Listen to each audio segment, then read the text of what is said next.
कबीर साधु को मिलने जाइए साथ न लीजै कोई। ਸਰਵਣ ਸਿੰਘ ਜੋ ਕਿ ਸੈਂਟਰਲ ਟਾਊਨ ਜਲੰਧਰ ਵਿਖੇ ਆਪਣਾ ਕਾਰੋਬਾਰ ਕਰਦੇ ਸਨ, ਇਹਨਾਂ ਦਾ ਜੱਦੀ ਪਿੰਡ ਭੱਟੀਆਂ ਸੀ। ਤਕਰੀਬਨ 1975 ਵਿੱਚ ਕਿਸੇ ਕਾਰਜ ਲਈ ਆਪ ਆਪਣੇ ਉਪਰੋਕਤ ਪਿੰਡ ਵਿੱਚ ਆਏ।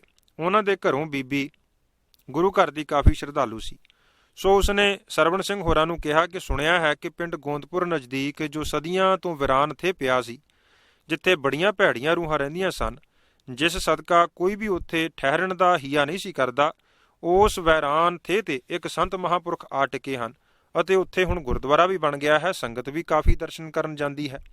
ਅਸੀਂ ਸਬਾਬੀ ਹੁਣ ਨੇੜੇ ਆਏ ਹੋਏ ਹਾਂ, ਸੋ ਕਿਉਂ ਨਾ ਉਹਨਾਂ ਮਹਾਂਪੁਰਖਾਂ ਦੇ ਦਰਸ਼ਨ ਕਰਕੇ ਹੁਸ਼ਿਆਰਪੁਰ ਵੱਲ ਦੀ ਜਲੰਧਰ ਚਲੇ ਜਾਈਏ। ਸਫ਼ਰ ਕੋਈ ਬਹੁਤਾ ਜ਼ਿਆਦਾ ਨਹੀਂ ਪੈਣ ਲੱਗਾ। ਅੱਗੋਂ ਸਰਵਣ ਸਿੰਘ ਹੋਰਾਂ ਜਵਾਬ ਦਿੱਤਾ ਕਿ ਤੈਨੂੰ ਬਹੁਤੀ ਹੀ ਸਾਧੂ ਸੰਤਾਂ ਦੇ ਦਰਸ਼ਨਾਂ ਦੀ ਲਾਲਸਾ ਰਹਿੰਦੀ ਹੈ, ਜਾਂ ਤੂੰ ਚਲੀ ਜਾ, ਮੈਂ ਇੱਥੇ ਪਿੰਡ ਠਹਿਰਦਾ ਹਾਂ, ਕਿਉਂਕਿ ਮੈਂ ਕਿਸੇ ਵੀ ਸਾਧ ਸੰਤ ਅੱਗੇ ਮੱਥਾ ਨਹੀਂ ਟੇਕਣਾ। ਇਹ ਉੱਤਰ ਸੁਣ ਕੇ ਬੀਬੀ ਨੇ ਕਿਹਾ ਕਿ ਮੈਂ ਇਕੱਲੀ ਕਿਸ ਨਾਲ ਜਾਵਾਂ? ਇੰਜ ਕਰੋ ਕਿ ਤੁਸੀਂ ਚਲੇ ਚਲੋ, ਆਪ ਤੁਸੀਂ ਮਹਾਰਾਜ ਦੇ ਕਮਰੇ ਵਿੱਚ ਵੀ ਬੈਠੇ ਰਹਿਣਾ, ਮਹਾਂਪੁਰਸ਼ਾਂ ਨੂੰ ਨਾ ਮਿਲਿਓ।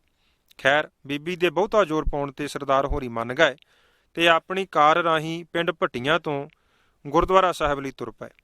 ਸਰਵਣ ਸਿੰਘ ਹੋਰੀ ਦੱਸਦੇ ਹੁੰਦੇ ਹਨ ਕਿ ਜਦੋਂ ਉਹ ਅਜੇ ਗੋਂਦਪੁਰ ਤੋਂ ਗੁਰਦੁਆਰੇ ਵਾਲੇ ਪਾਸੇ ਮੁੜੇ ਹੀ ਸਨ, ਤਾਂ ਉਹਨਾਂ ਦੇ ਮਨ ਵਿੱਚ ਜੋ ਬਹੁਤ ਹੀ ਕੱਟੜਤਾ ਸੀ, ਉਸ ਵਿੱਚ ਕਾਫੀ ਫਰਕ ਪੈ ਗਿਆ ਤੇ ਮਨ ਵਿੱਚ ਸੰਤਾਂ ਪ੍ਰਤੀ ਪਿਆਰ ਜਿਹਾ ਉਪਜਣ ਲੱਗ ਪਿਆ। ਅੱਸੂ ਦਾ ਮਹੀਨਾ ਸੀ।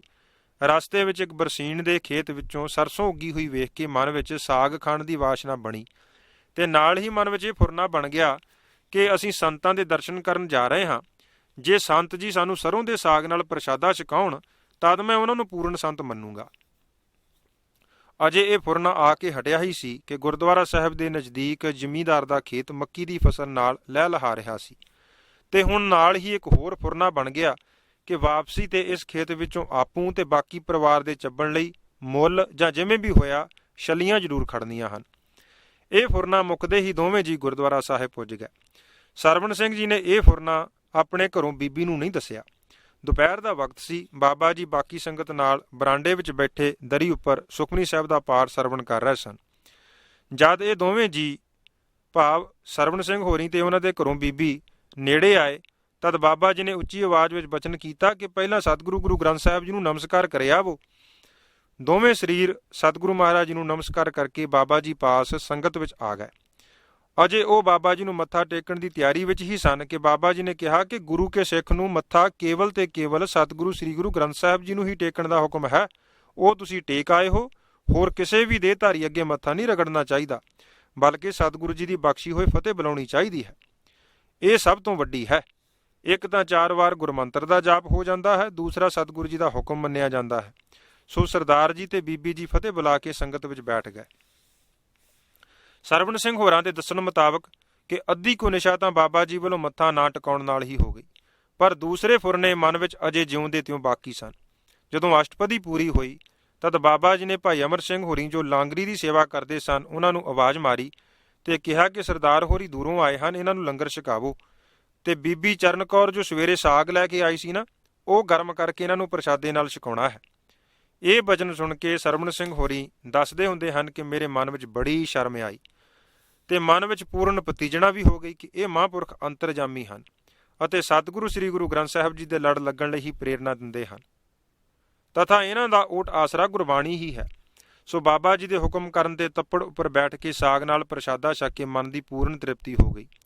ਲੰਗਰ ਛਕਣ ਉਪਰੰਤ ਸੰਗਤ ਵਿੱਚ ਬੈਠ ਕੇ ਰਹਿੰਦਾ ਸ੍ਰੀ ਸੁਖਮਨੀ ਸਾਹਿਬ ਜੀ ਦਾ ਪਾਠ ਸਰਵਣ ਕੀਤਾ। ਪਾਠ ਉਪਰੰਤ ਬਾਬਾ ਜੀ ਨੇ ਕਲਗੀਧਰ ਚਮਤਕਾਰ ਜੋ ਲਾਗੇ ਮੰਜੇ ਉੱਪਰ ਰੱਖਿਆ ਹੋਇਆ ਸੀ, ਇੱਕ ਪ੍ਰੇਮੀ ਨੂੰ ਮੰਜੇ ਉੱਪਰ ਬੈਠ ਕੇ ਪੜ੍ਹਨ ਲਈ ਹੁਕਮ ਕੀਤਾ।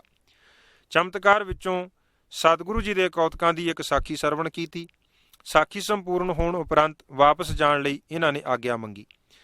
ਇਸੇ ਸਮੇਂ ਦੌਰਾਨ ਇੱਕ ਪ੍ਰੇਮੀ ਕੱਪੜੇ ਵਿੱਚ 20 ਪੰਜੀ ਮੱਕੀ ਦੀਆਂ ਛੱਲੀਆਂ ਲੈ ਕੇ ਆਇਆ, ਜੋ ਉਸਨੇ ਗੁਰਦੁਆਰਾ ਸਾਹਿਬ ਅੰਦਰ ਮਹਾਰਾਜ ਜੀ ਦੇ ਹਜ਼ੂਰ ਆ ਕੇ ਭੇਟਾਂ ਧਰੀਆਂ। ਉਹ ਪ੍ਰੇਮੀ ਮਹਾਰਾਜ ਜੀ ਦੇ ਹਜ਼ੂਰ ਛੱਲੀਆਂ ਦੀ ਭੇਟਾ ਧਰ ਕੇ ਗੁਰਦੁਆਰਾ ਸਾਹਿਬ ਦੇ ਹਾਲ ਕਮਰੇ ਤੋਂ ਬਾਹਰ ਬਾਬਾ ਜੀ ਨੂੰ ਫਤਿਹ ਬੁਲਾਉਣ ਆ ਹੀ ਰਿਹਾ ਸੀ ਕਿ ਬਾਬਾ ਜੀ ਨੇ ਆਵਾਜ਼ ਮਾਰੀ ਕਿ ਜੋ ਛੱਲੀਆਂ ਤੁਸੀਂ ਸਤਿਗੁਰੂ ਜੀ ਅੱਗੇ ਧਰੀਆਂ ਹਨ, ਉਹ ਨਾਲ ਹੀ ਲਈ ਆਵੋ।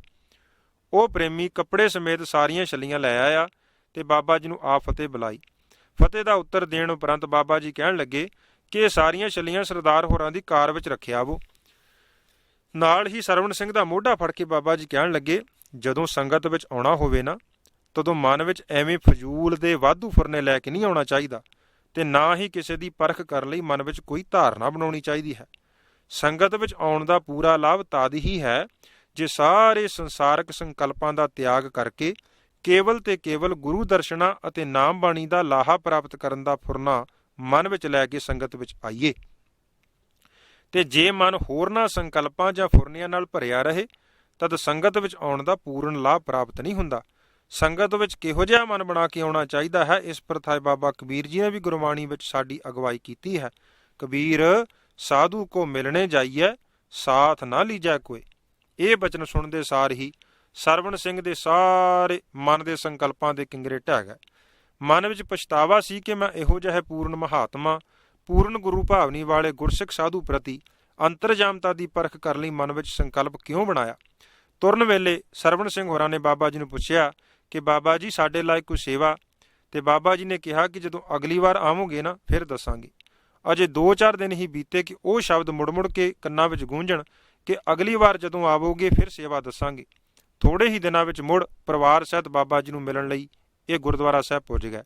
ਬਾਬਾ ਜੀ ਨੂੰ ਮਿਲ ਕੇ ਲੰਗਰ ਛਕਣ ਉਪਰੰਤ ਸਰਵਣ ਸਿੰਘ ਹੋਰਾਂ ਨੇ ਪੁੱਛਿਆ ਕਿ ਬਾਬਾ ਜੀ, ਜਦੋਂ ਅਸੀਂ ਪਿਛਲੀ ਵਾਰੀ ਆਪ ਜੀ ਦੇ ਦਰਸ਼ਨ ਕਰਨ ਆਏ ਸਾਂ ਤਦ ਆਪ ਜੀ ਨੇ ਬਚਨ ਕੀਤਾ ਸੀ ਕਿ ਸਾਡੀ ਗੁਜਰੀ ਕੋਈ ਸੇਵਾ ਦੱਸੋਗੇ, ਸੋ ਹੁਕਮ ਕਰੋ ਜੋ ਅਸੀਂ ਕਰ ਸਕਦੇ ਹੋਈਏ।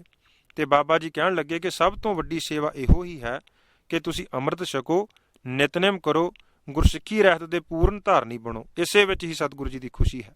ਸੋ ਬਾਬਾ ਜੀ ਦੀ ਪ੍ਰੇਰਨਾ ਸਦਕਾ ਪਰਿਵਾਰ ਨੇ ਅੰਮ੍ਰਿਤ ਪਾਨ ਕੀਤਾ।